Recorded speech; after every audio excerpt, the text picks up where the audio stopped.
Good morning বন্ধুরা, কেমন আছেন সবাই? আশা করি সবাই ভালো আছো।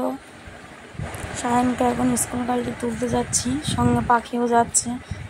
পাখিও দাদার সঙ্গে স্কুলে যাবে বলছে। চলুন স্কুল গাড়িতে তুলে দিয়ে আসি।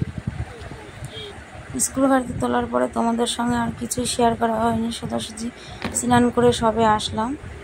আমি একটু গুছিয়ে নিয়ে তারপরে আবার তোমাদেরকে চলো কি রান্না করেছি না করেছি সেটা তোমাদেরকে দেখাবো। আমি একটু মাথাটা আঁচড়ে রেডি হয়ে নিই।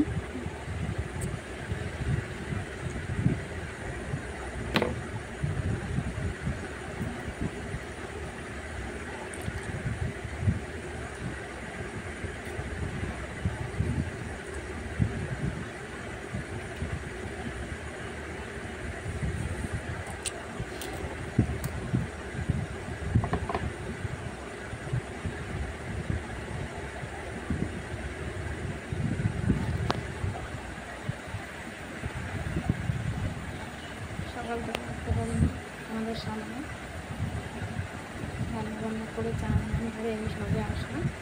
চলো আজকে কী রান্না হলো তোমাদেরকে দেখাবো। আজকে রান্না হয়েছে ভাত,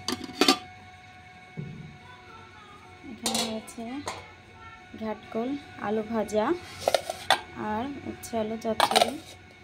এটা ঘাটকোল, অনেকে আবার খাড়কুলো বলে, যারা যেরকম ভাষায় বলে। আজকে ঘাটকোলের রেসিপিটা আপনাদের দেখাবো। এখানে রান্না হয়েছে চিকেন,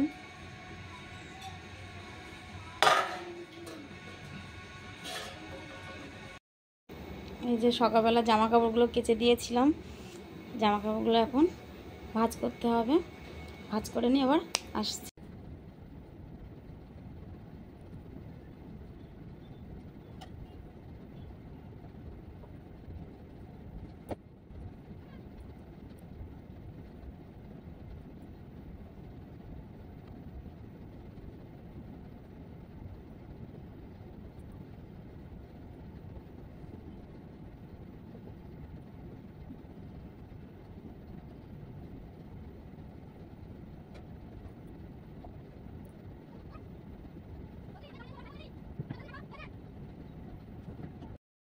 এই দেখো আমার জামা কাপড় ভাঁজ করা হয়ে গেছে।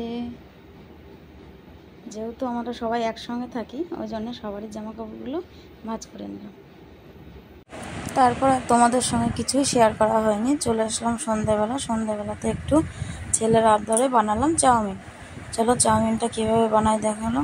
তেলের উপরে সব কিছু সবজি টবজি দিয়ে একটু ভাজা করে নাড়াচাড়া করে চাউমিনটা দিয়ে নাড়াচাড়া করলাম।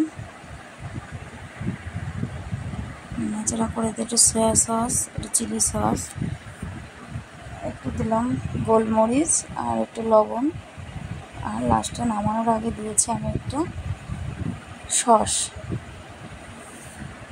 এটা দিয়ে নামিয়ে সব বাচ্চা কাচ্চাদের দিয়েছি খেতে সন্ধ্যের টিফিনে।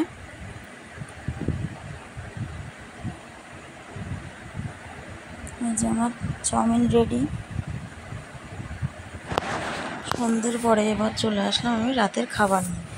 রাতে আমরা যেহেতু সন্ধ্যেবেলা আমরা একটু চাউমিন টিফিন করেছি, ওই জন্য রাতে আমরা হালকা পাতলা খাবার বানিয়েছি। রান্না করেছি এখানে ডাল সিদ্ধ, আলু বেগুন সিদ্ধ আর ডিম সিদ্ধ। চলুন তাহলে এগুলো মেখে আজকে রাতে সবাইকে খেতে দেবো।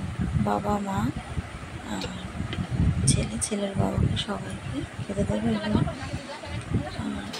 আর কিছু ভিডিও করতে পারিনি, যেহেতু ভিডিও একা একা করতে হয়, ক্যামেরা বা মোবাইল ধরে দেখার মতন কেউ নেই আমার, ওর জন্যে সিদ্ধগুলো মেখে একে একে সবাইকে খেতে দিয়ে নিয়ে আজকে ভিডিওটি আমি এখানেই শেষ করব। কিন্তু শেষ করার আগে আমার ভিডিওটি যদি ভালো লেগে থাকে তাহলে সবাই একটু লাইক কমেন্ট শেয়ার করে দেবেন।